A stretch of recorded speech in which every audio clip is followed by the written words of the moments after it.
Le Barça envisage de recruter une pépite de l'Atlético Madrid pour 20 millions d'euros. Le président Laporta a refusé une somme astronomique lors du dernier mercato. L'avenir de Joao Cancelo et Joao Félix au Barça est incertain. Un jeune talent courtisé par le PSG montre un intérêt pour le FC Barcelone. Chelsea s'intéresse à un jeune espoir du Barça. Avant de commencer, abonne-toi à la chaîne YouTube, ça prend 2 secondes et ça fait plaisir, merci beaucoup à toi. Javi Galán, recrue récente de l'Atlético de Madrid, pourrait rejoindre le FC Barcelone en janvier. Les débuts mitigés du latéral gauche pourraient ouvrir la porte à un transfert vers le club catalan, qui a fait de sa signature une priorité. Javi Galán, nouvellement arrivé à l'Atlético de Madrid, n'a pas connu les débuts escomptés dans sa nouvelle équipe. Cette situation a suscité l'intérêt du FC Barcelone, qui envisage de renforcer son effectif pendant la prochaine fenêtre de transfert en janvier. Le latéral gauche, qui a rejoint l'Atlético en provenance du Celta Vigo lors du mercato estival, a eu du mal à s'imposer comme titulaire sous la direction de l'entraîneur Diego Simeone. Les performances en dents de scie de Galán dans le système de jeu de l'Atlético ont soulevé des questions quant à son avenir au club. Bien que Javi Galán soit lié à l'Atlético de Madrid par un contrat jusqu'en 2026, le FC Barcelone pourrait saisir l'occasion de sa situation pour tenter de le recruter en janvier. L'objectif du Barça serait de récupérer l'investissement initial de l'Atlético, qui a dépensé environ 5 millions d'euros pour acquérir le joueur. La valeur marchande actuelle de Galán, évaluée à 12 millions d'euros selon Transfermarkt, pourrait faciliter la réalisation de cette opération. Le président du FC Barcelone, Joan Laporta, a profité de l'assemblée générale du club espagnol pour évoquer la situation de Frenkie de Jong.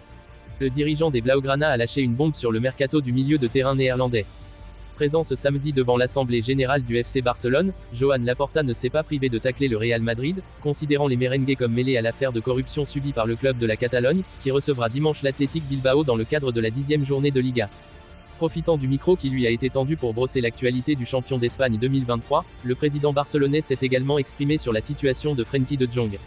Le moment choisi par le dirigeant pour effectuer une énorme annonce sur l'avenir du milieu de terrain néerlandais, annoncé avec insistance à Manchester United au cours de l'été 2022 mais finalement resté dans les rangs du Barça en dépit de la perspective de retrouver son compatriote Erik ten Hag. Sous contrat jusqu'en 2026.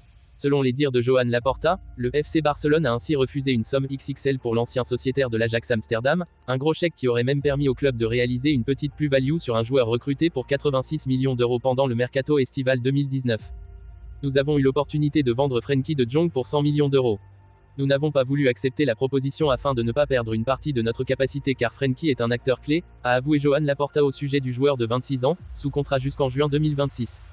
Apparu à 190 reprises toutes compétitions confondues, pour 16 buts, le natif d'Arkel a disputé 7 matchs depuis l'ouverture de la saison 2023 à 2024, pour 6 rencontres et 1 but en Liga. Frenkie de Jong se trouve actuellement sur la touche en raison d'une blessure à la cheville. Alors que le FC Barcelone fait face, depuis des mois, à d'importants problèmes financiers, son président, Joan Laporta, a tenu à donner quelques précisions sur le dernier mercato estival. Avoir des soucis financiers est une chose. Conserver un effectif digne de ce nom est une autre. Et visiblement, le président du FC Barcelone, Joan Laporta, a privilégié la seconde chose au cours de l'été dernier. Car si l'on savait, mercato oblige, que son milieu de terrain néerlandais, Frenkie de Jong, était courtisé, on n'imaginait sans doute pas à quel point.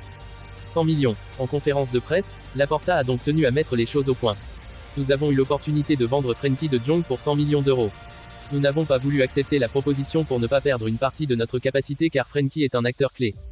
Si important, en tout cas, que le club catalan a préféré poursuivre ses tractations avec la Liga pour arracher quelques signatures supplémentaires plutôt que de mettre un coup de frein à ses problèmes. Pour résumer, alors que le FC Barcelone fait face, depuis des mois, à d'importants problèmes financiers, son président, Joan Laporta, a tenu à donner quelques précisions sur le dernier mercato estival. Et de l'argent frais finalement pas encaissé. Prêtés au FC Barcelone, les Portugais Joao Cancelo et Joao Félix ne sont pas sûrs du tout de rester au Barça en fin de saison. Joao Cancelo et Joao Félix donnent pleinement satisfaction depuis le début de la saison, au FC Barcelone.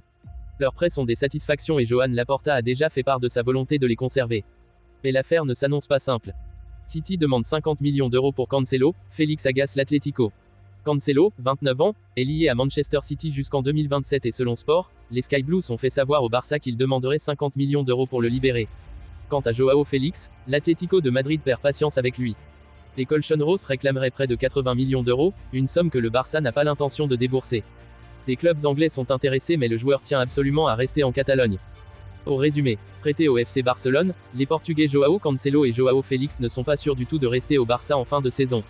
Manchester City demande 50 millions d'euros pour libérer Cancelo, et l'Atlético veut 80 millions d'euros pour Félix. Le PSG suivrait de près un jeune talent brésilien. L'ailier droit de Palmeiras, Messinho, intéresse les cadors européens dont le PSG. Toutefois, le Brésilien préférerait l'option FC Barcelone. Le Paris Saint-Germain change son fusil d'épaule. Cet été, le club de la capitale a entamé son nouveau projet. Une nouvelle ère où les jeunes talents à fort potentiel seront ciblés. Fini les stars, le club parisien veut une équipe jeune et talentueuse. À en croire les informations de Foot Mercato, les Franciliens auraient des vues sur le jeune Brésilien de 16 ans Estevão Willian Almeida de Oliveira Gonçalves de Messinho. L'ailier droit de Palmeiras est suivi de près par les Français, une offre de 50 millions du PSG. Toutefois, le gamin de Franca aurait un coup de cœur pour une autre équipe du vieux continent. Lors d'un entretien accordé à Mundo Deportivo, le Brésilien aurait signifié sa préférence pour le FC Barcelone. Je regarde presque tous les matchs du Barça, je suis fan du club.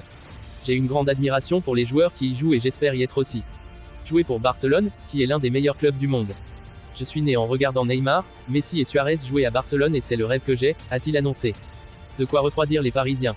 Toujours selon Mundo Deportivo, le club de la capitale aurait fait une offre de 50 millions à Palmeiras, Brésil, pour recruter Estevão Willian de Messinho cet été. Une information qui est néanmoins à prendre avec des pincettes.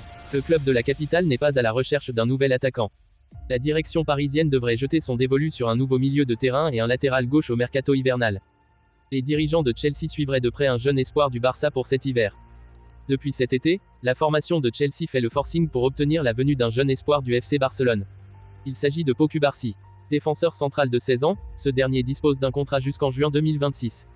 Lors du mercato estival, le natif d'Estagnol a repoussé les avances des Blues pour rester dans son club formateur. Selon les informations du média Hockey Fichares, le club londonien envisagerait de revenir à la charge cet hiver.